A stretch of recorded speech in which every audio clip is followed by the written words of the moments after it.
Gak ada yang berkata kenapa Anda bekerja, karena saya datang ke semesta ini memang untuk ikut mempercantik semesta yang sudah cantik ini. Bahasa leluhur kita memayu hayuning bawono. Malah kita nggak cari uang, uang cari kita. Dan ini harus dibuktikan, bukan omong kosong. Kalau semua sadar dengan itu, ya, dia akan melakukan kebaikan secara alami. Kenapa Anda bekerja? Karena saya sedang dipakai oleh semesta untuk menyampaikan cinta kasihnya. Sederhana. Apakah dengan punya niat seperti itu uang tidak datang? Diubah aja niatnya sedikit, itu sudah luar biasa. Itulah yang dikatakan Nabi Muhammad, ya, sebaik-baiknya amal tergantung pada niat.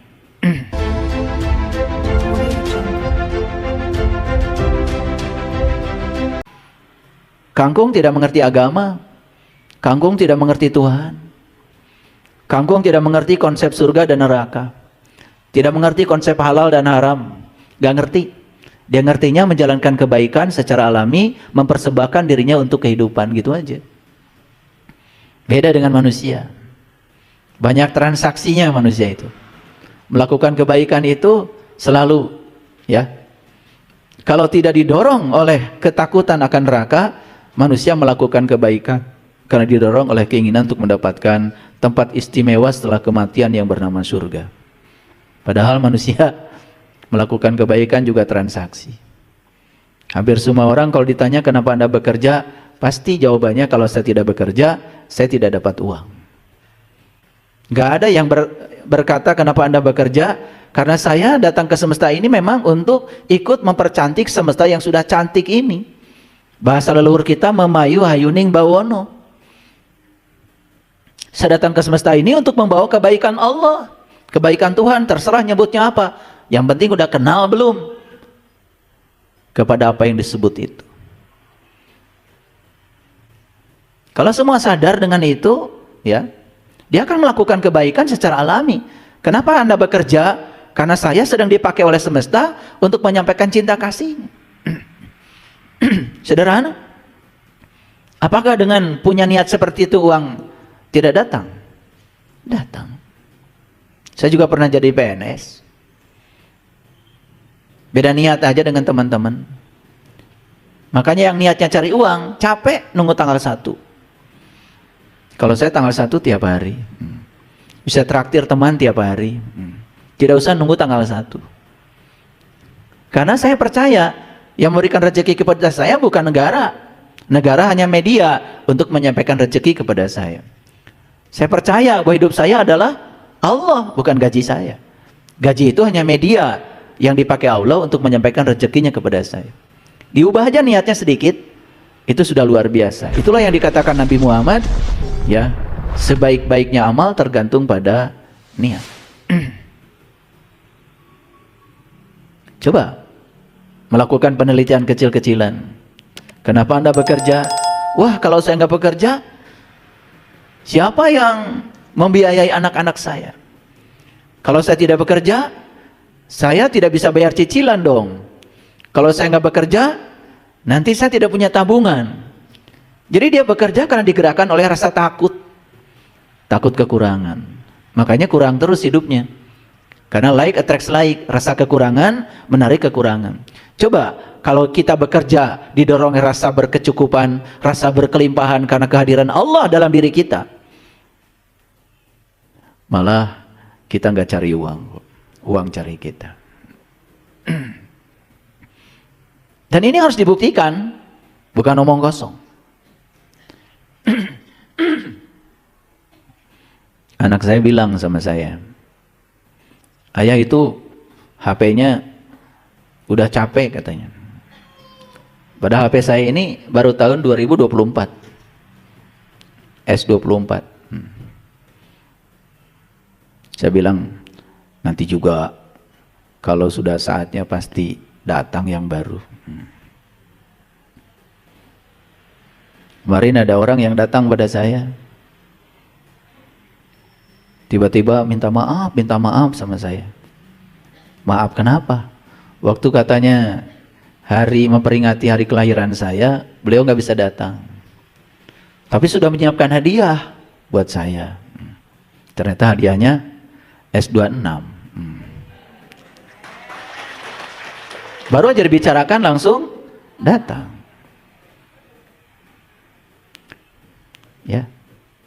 Karena saya tidak pernah berpikir saya akan punya HP kalau saya punya uang. Enggak. Di bypass aja.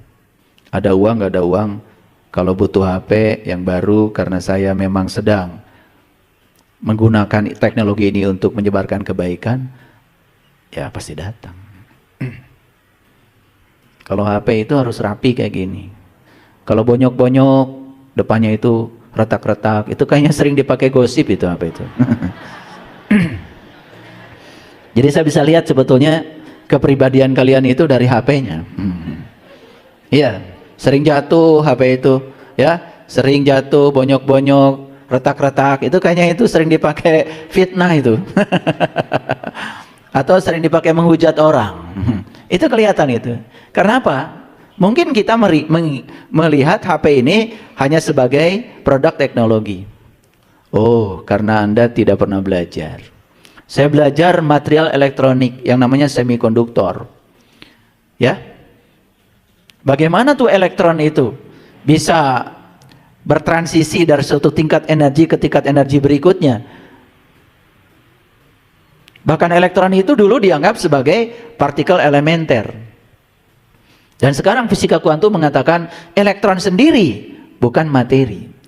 Dia adalah energi-energi unit, energi-energi kecil yang sedang menari-nari di semesta di ruang kosong ini.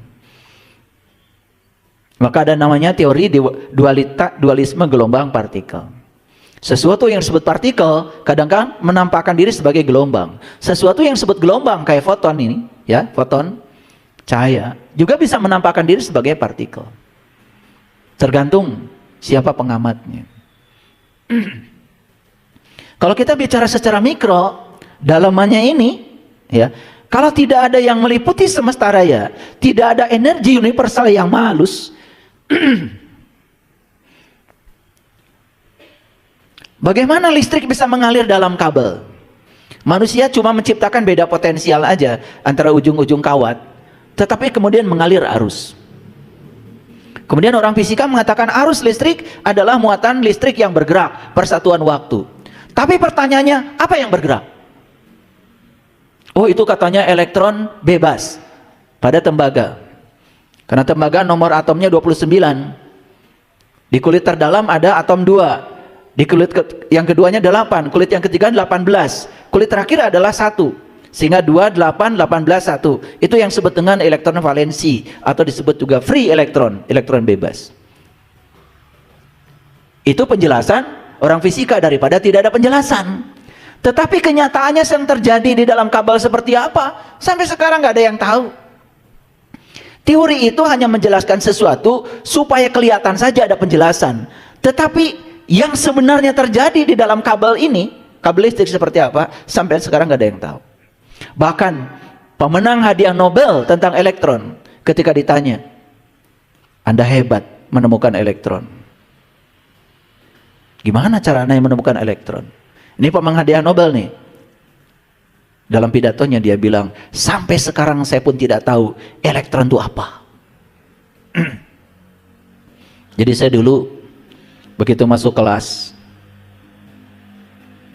mau belajar tentang mata kuliah kelistrikan 4 SKS. Dosen saya sudah datang. Lalu cuma nulis saja di papan tulis, apakah listrik itu?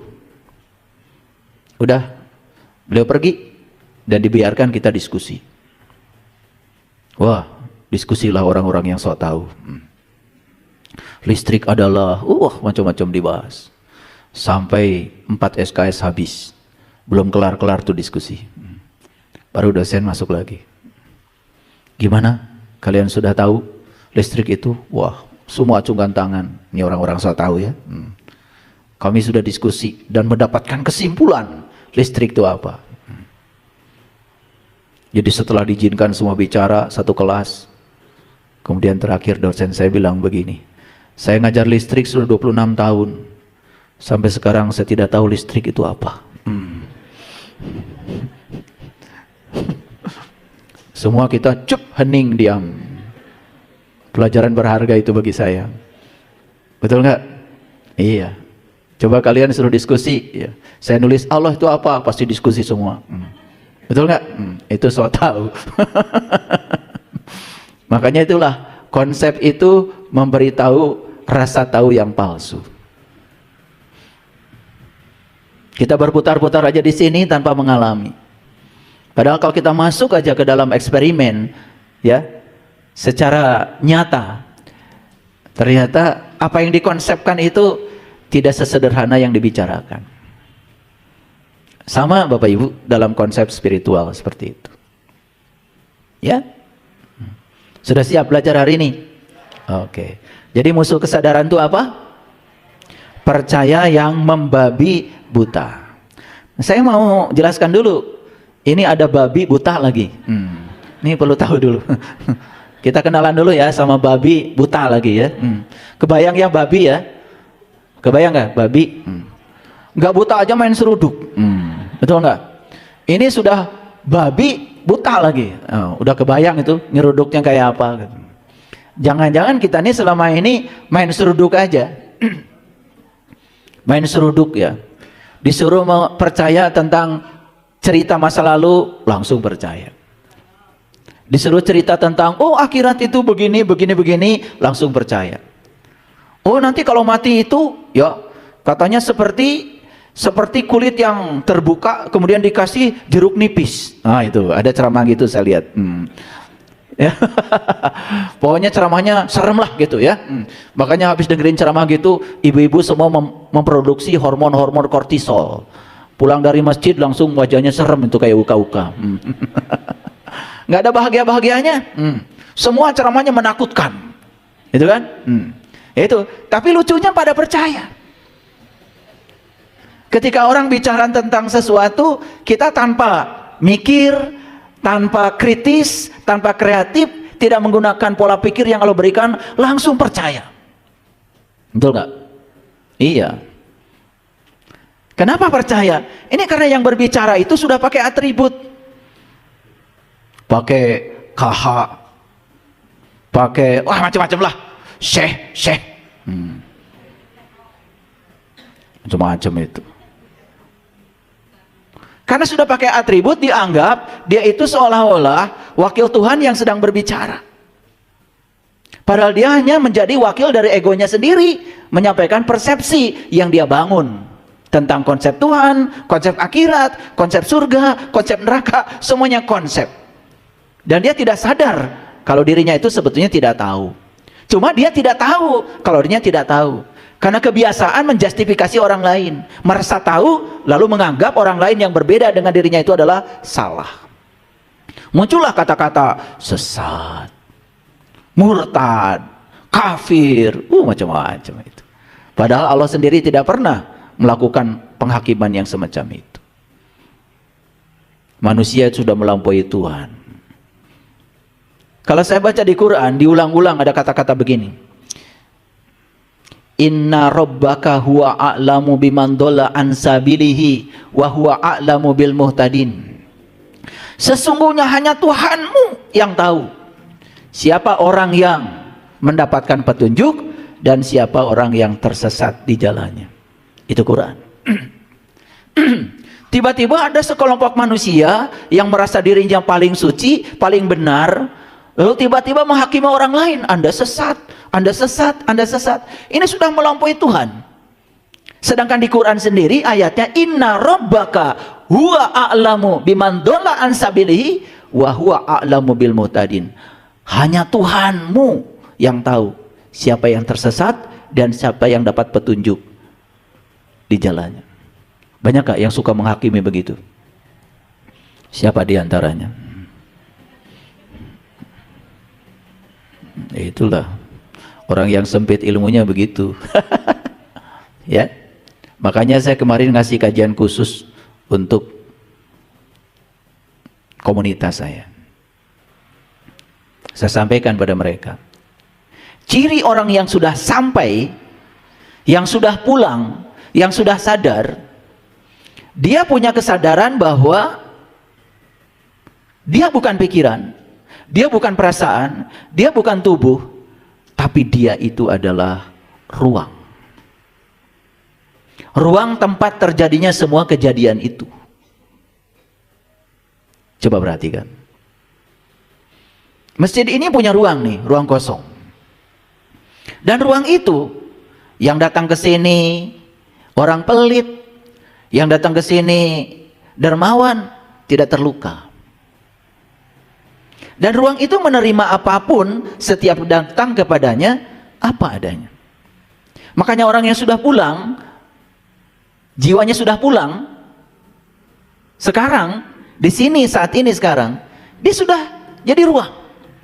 Kalau dia sudah menjadi ruang yang luas, apapun yang datang dia sudah tidak perlu menghakimi lagi, tidak perlu usil lagi. Dia bisa menerima setiap yang datang apa adanya. Itulah ciri orang yang sudah pulang. Kira-kira Bapak Ibu sudah pulang belum? Atau on the way? OTW ting di mana? Ya, gitu. Kakak kayak ini Timah udah nyebutkan OTW. Betul nggak? Iya, gitu. Oh, tungguan we, itu OTW. Paham ya? Oke. Baik, kita lihat dulu ya arti kata membabi buta. Jadi membabi buta itu ungkapan kiasan sebetulnya yang berarti melakukan sesuatu secara nekat. Ada yang nekat gak di sini? Ada ya? Percaya sama dongeng tentang akhirat. Kalau yang dongeng sendiri belum merasakan akhirat. Nekat gak itu? Nekat. Ya masuk ya? Membabi buta gak itu? Jadi ini babi buta itu adanya di mana sebetulnya?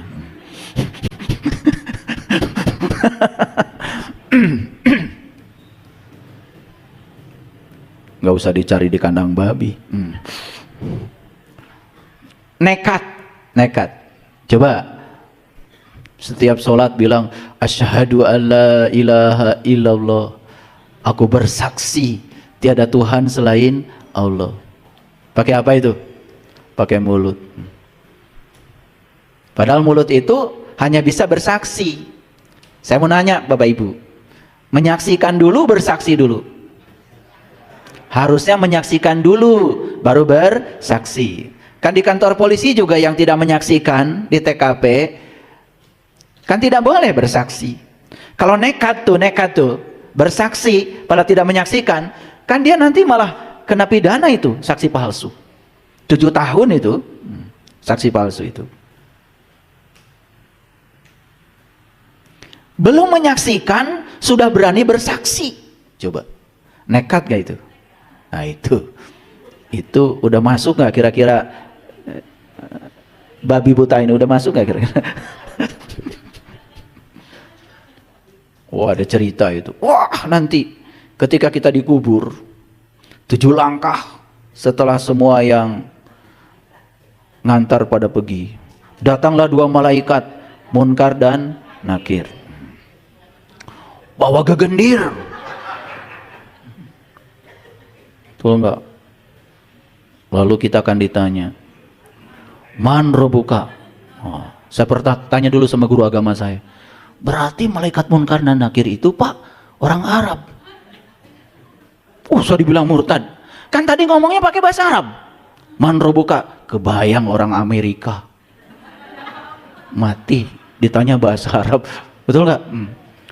Di framing seolah-olah ya malaikat pun Arab gitu loh. Itu kan konspirasi. Lah kalian lagi hidup aja ditanya sekarang siapa Tuhanmu, nggak bisa jawab, apalagi udah mati. Tapi karena itu sudah diulang-ulang berkali-kali, ini lalu percaya. Ini yang percaya siapa nih? Bukan saya yang bilang ya, kan itu kiasan ya. Nekat gak kira-kira itu? Nekat. Makanya saya dulu waktu kecil diajarin bapak saya, ini dunia, ini akhirat. Di sini ada jembatan, rambut dibelah 7. Siratal Mustaqim, di bawah api menyala-nyala. Saya langsung keluar dari ruangan. Ditarik sama ibu saya. Kupingkeun bapak. Bohong kata saya.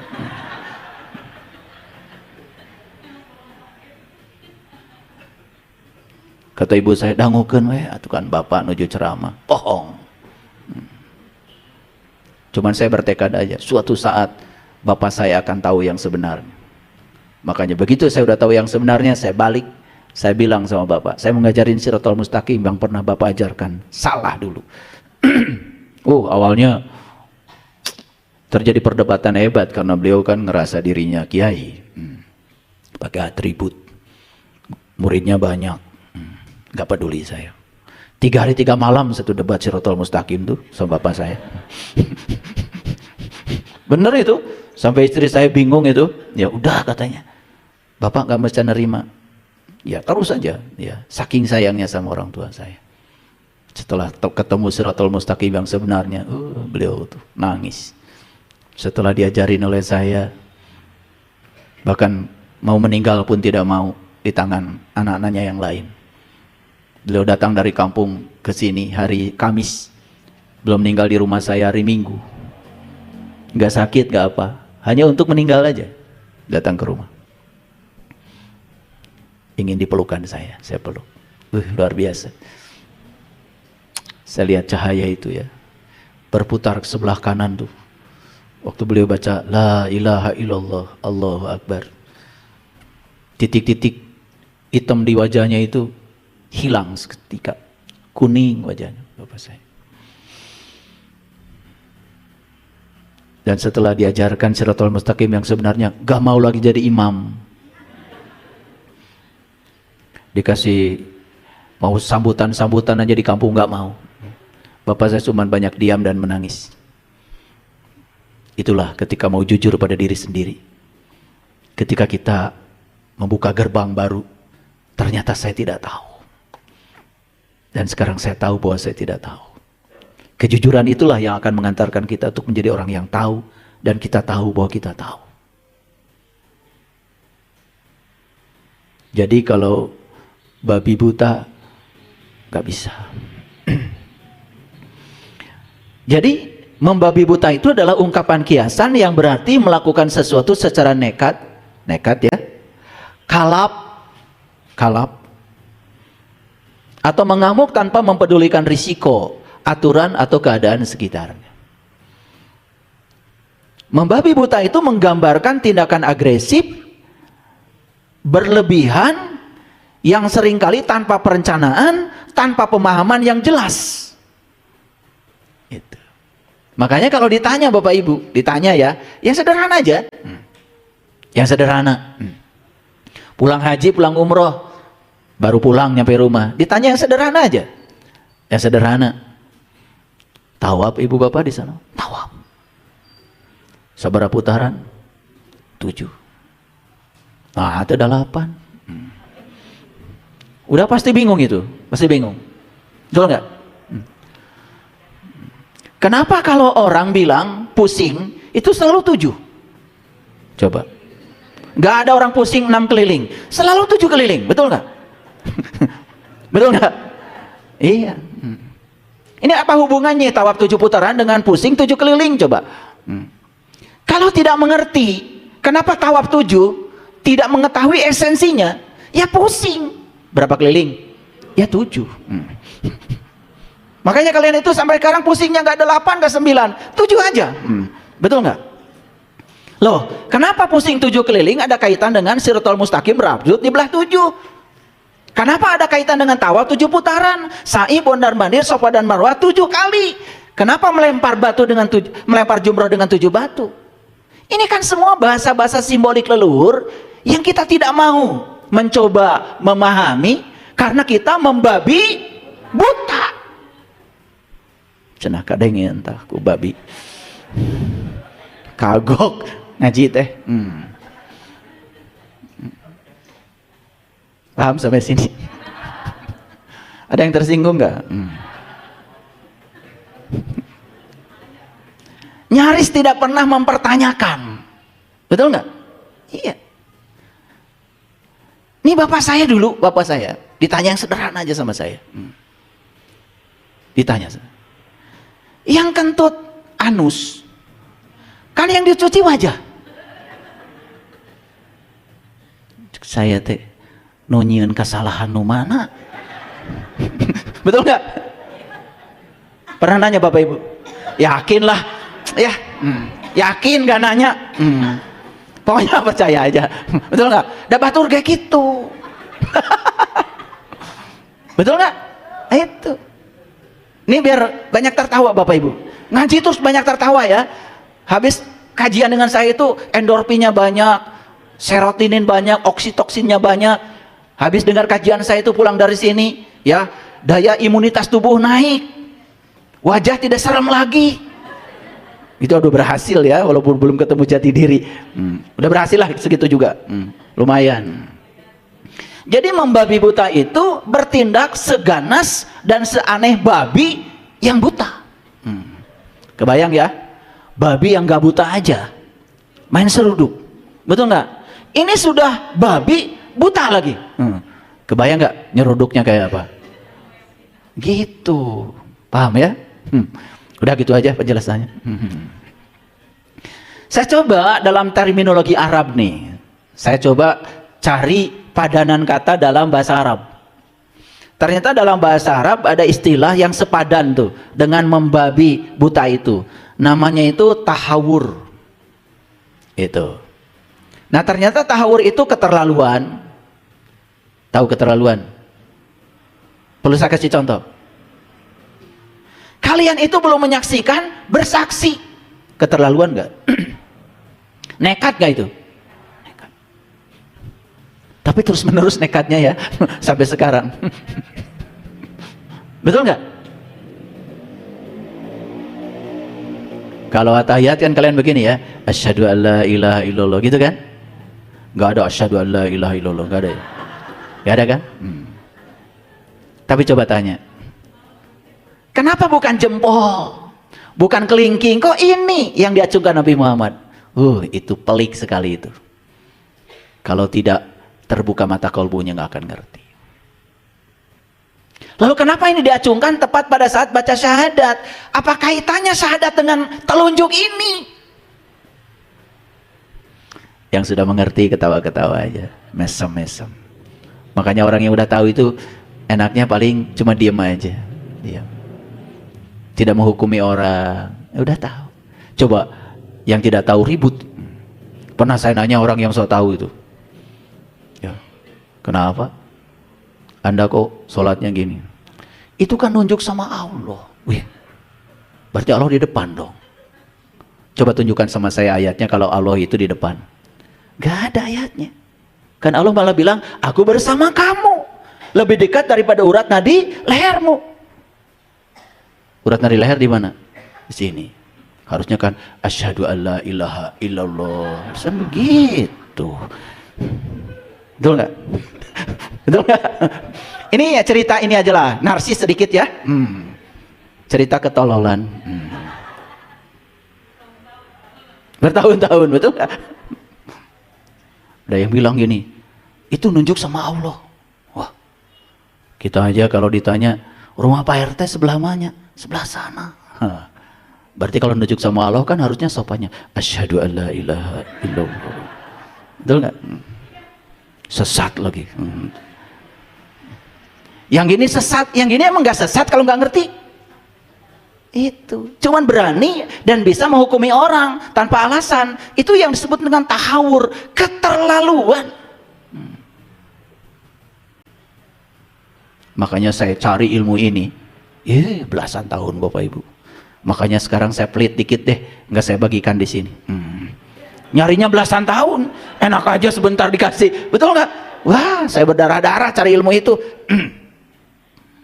Ada yang bilang menyatakan Allah satu. Lah, kata siapa Allah satu? Jadi kalau Allah satu berarti bebas dong. Boleh pakai jempol. Kan yang penting satu. Boleh juga asyhadu alla ilaha illallah. Boleh. Kan satu. Yang penting satu. Atau lebih besar lagi, asyhadu alla ilaha illallah. Semua alasannya itu dibuat-buat dan tidak masuk akal. Padahal agama itu akal dan tidak agamanya bagi yang tidak berakal. Maaf, nggak akan saya berikan di sini, enak aja. Saya juga berdarah-darah nyarinya. Saya udah keliling. Wah, katanya ada guru hebat di sana. Udah, saya datang. Udah keliling dunia, saya ke Kutub Utara cari yang ini. Udah sampai ke Iceland saya tuh. Nggak ketemu. Ngojai we di Iceland. Tepangi. Ternyata semua jawabannya itu ada di sini, di dalam diri kita, Bapak Ibu. Ternyata diri kita ini adalah perpustakaan terlengkap, terhebat, yang pintu-pintunya masih tertutup karena kebisingan pikiran kita sendiri. Yang sederhana ini aja gak tahu. Tapi kita selama ini menjalankan yang kita tidak tahu, tanpa alasan, tanpa pengetahuan. Keterlaluan gak itu? Keterlaluan, tawur itu. Jadi bahasa Indonesianya membabi buta. Ini masih judul dulu, biar jelas. Betul gak? Dalam bahasa Arab, tahawur itu bisa berarti gegabah, ceroboh, tergesa-gesa.